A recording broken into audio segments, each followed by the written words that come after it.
Assalamualaikum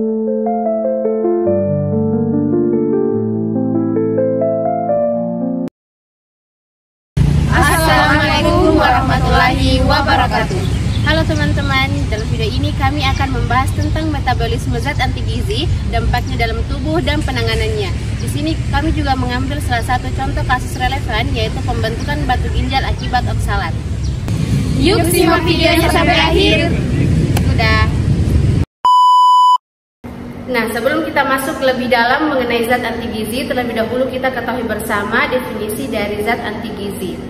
Nah, jadi zat anti gizi adalah senyawa alami atau sintetis yang terdapat dalam makanan dan dapat mengganggu penyerapan, pemanfaatan, atau metabolisme zat gizi tertentu oleh tubuh.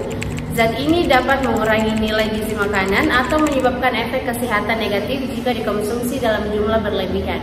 Nah, apa saja contoh dari zat anti gizi ini? Nah, yang pertama itu ada asam fitat.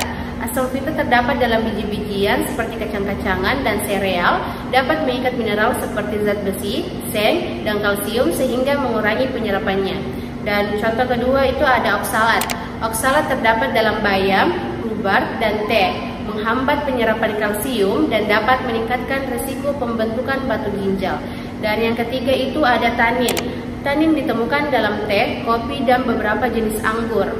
Tanin ini menghambat penyerapan zat besi, non-hem. Dan yang keempat itu ada saponin. Nah, saponin ini terdapat dalam kacang-kacangan dan beberapa tanaman dan mengganggu metabolisme protein. Kemudian yang kelima itu ada goitrogen. Nah, goitrogen ini ditemukan dalam kubis, brokoli, dan kembang kol, mengganggu fungsi kelenjar tiroid dengan menghambat penyerapan yodium. Kemudian yang keenam itu ada alkaloid tertentu. Nah, alkaloid tertentu ini beberapa senyawa seperti solanin dalam kentang hijau dapat bersifat toksik. Baik, untuk materi selanjutnya saya akan memaparkan mengenai jenis-jenis zat anti gizi dan dampaknya pada tubuh. Jenis yang pertama yaitu asam fitat. Sumbernya itu dari biji-bijian, kacang-kacangan, dan sereal. Dampaknya pada tubuh yaitu menghambat penyerapan mineral seperti zat besi, kalsium, dan magnesium. Contohnya, konsumsi berlebihan kacang tanpa pengolahan dapat meningkatkan risiko anemia. Jenis yang kedua yaitu oksalat. Sumbernya dari bayam, coklat, teh, dan bit.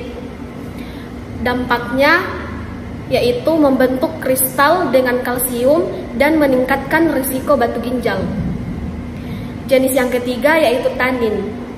Sumbernya dari teh, kopi, anggur, dan beberapa jenis buah.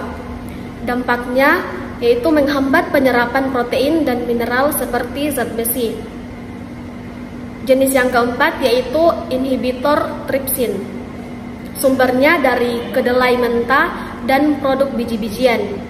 Dampaknya menghambat enzim pencernaan protein sehingga mengurangi pemecahan protein dalam tubuh. Jenis yang kelima yaitu goitrogen. Sumbernya dari kubis, brokoli, dan kembang kol. Dampaknya mengganggu fungsi tiroid dengan menghambat penyerapan yodium. Pada materi selanjutnya, di sini saya akan menjelaskan tahapan proses metabolisme zat anti gizi. Ada 3 tahapan, yaitu sebagai berikut. Yang pertama ada pencernaan dan penyerapan. Zat anti gizi seperti asam fifat, oksalat, dan tanin seringkali tidak dicerna sepenuhnya di saluran pencernaan. Ketika makanan yang mengandung zat-zat ini dikonsumsi, mereka dapat berkaitan dengan mineral seperti kalsium, zat besi, dan magnesium. Proses ini menghasilkan kompleks yang tidak larut sehingga menghambat penyerapan mineral tersebut ke dalam tubuh. Misalnya asam fifat yang ditemukan dalam biji-bijian dan kacang-kacangan dapat mengikat kalsium zat besi yang mengurangi ketersediaan biologisnya. Ini berarti bahwa meskipun seseorang mengonsumsi cukup kalsium atau zat besi, tubuh mungkin tidak dapat menyerapnya secara efektif jika terikat dengan zat anti gizi. Nah, yang kedua itu ada pengaruh pada saluran cerna. Beberapa zat anti gizi seperti oksalat dapat diserap sebagian ke dalam aliran darah Oksalat berasal dari makanan tertentu seperti bayam dan coklat. Setelah diserap, oksalat dapat berinteraksi dengan kalsium dalam tubuh. Dalam saluran cerna terdapat bakteri baik seperti Osalobacter formigenes yang memiliki kemampuan untuk memecah oksalat. Kehadiran bakteri ini dapat membantu mengurangi efek negatif dari oksalat dengan mengubahnya menjadi bentuk yang lebih mudah diekskresikan. Ini menunjukkan bahwa flora usus yang sehat dapat berperan penting dalam meminimalkan dampak zat anti gizi. Nah, selanjutnya itu yang ketiga ada ekskresi. Zat anti gizi yang berhasil diserap oleh tubuh akan dikeluarkan melalui urin. Jika zat-zat ini tidak terikat dengan nutrisi lain atau tidak terlarut dengan baik, mereka bisa membentuk kristal di ginjal. Oksalat yang tidak terlarut dapat berkontribusi pada pembentukan batu ginjal. Ketika konsentrasi oksalat dalam urin tinggi dan terikat dengan kalsium, ia dapat membentuk kalsium oksalat. Oksalat yaitu salah satu jenis batu ginjal yang paling umum. Ini menyoroti pentingnya pengelolaan asupan makanan untuk mencegah masalah kesehatan. Selanjutnya saya akan menjelaskan mengenai contoh kasus. Jadi contoh kasusnya yaitu batu ginjal akibat konsumsi oksalat. Dari contoh kasus ini, seorang pria berusia 35 tahun sering mengonsumsi makanan tinggi oksalat seperti bayam, teh hitam, dan coklat tanpa cukup minum air. Setelah beberapa bulan, ia mengalami nyeri hebat di punggung bawah. Pemeriksaan menunjukkan adanya batu ginjal. Dari contoh kasus ini dapat dianalisis proses metabolisme yang salah. Tingginya konsumsi oksalat dan kurangnya hidrasi menyebabkan oksalat tidak berlarut dengan baik. Oksalat yang berinteraksi dengan kalsium di ginjal membentuk batu.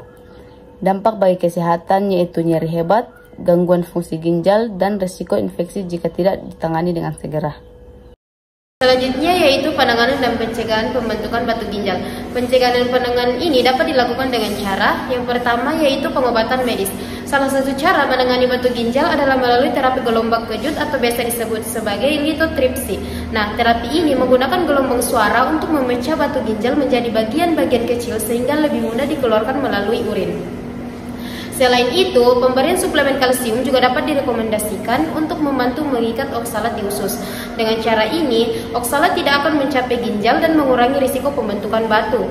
Namun, penting untuk berkonsultasi dengan dokter sebelum mengonsumsi suplemen ini agar dosisnya sesuai dengan kebutuhan tubuh. Yang kedua yaitu modifikasi pola makan. Nah, pencegahan batu ginjal juga bisa dilakukan dengan memperbaiki pola makan. Misalnya, kita perlu mengurangi konsumsi makanan yang tinggi oksalat seperti bayam, teh hitam, coklat, dan beet.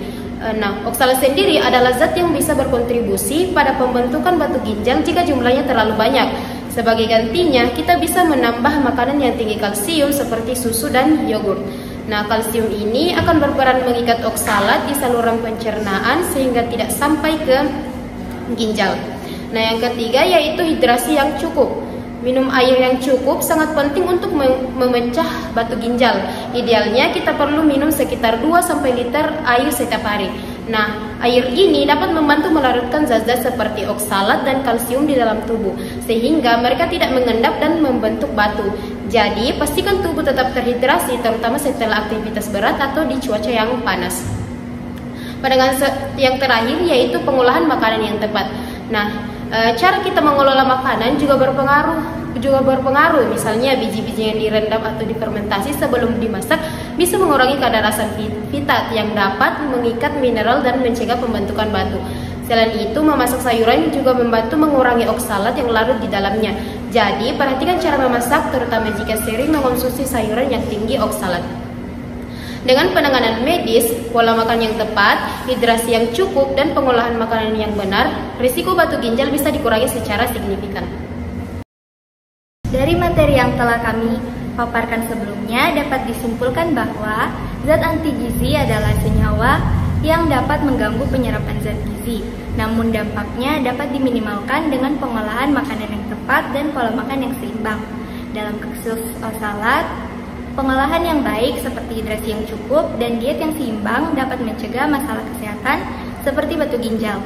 Oleh karena itu, penting untuk memahami makanan yang kita konsumsi dan cara mengolahnya agar tetap bermanfaat bagi tubuh. Semoga informasi ini dapat bermanfaat dan dapat membantu teman-teman untuk lebih bijak dalam menjaga pola makan seimbang sehari-hari.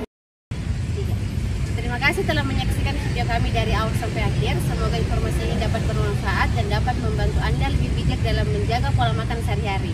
Sampai jumpa di video selanjutnya. Bye-bye. Okay.